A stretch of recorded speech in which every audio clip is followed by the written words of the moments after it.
Kag sa Good Vibes, Gilas Pilipinas, nagapabilin nga undefeated sa nagapadayon nga FIBA-SEABA Women's Under-18 qualifier sa karon.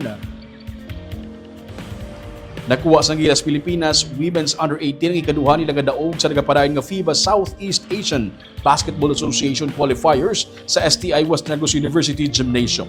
Sa una nga duha ka hampang, ginlampaso sa national team ang ilang pangontra. Sang Martes, gindominar sa Pilipinas ang pungsod Vietnam sa score nga 93-42.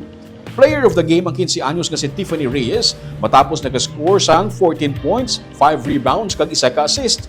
Nang inako man nga bulig para sa Pilipinas ang playmaking sang point guard nga si Zia Jan Unyate. Si Unyate nakakuha sang 7 ka mga assist, 3 rebounds kag 2 points. Siya ang pinakabata sa grupo kag tumandok sang Silay City sa Negros Occidental.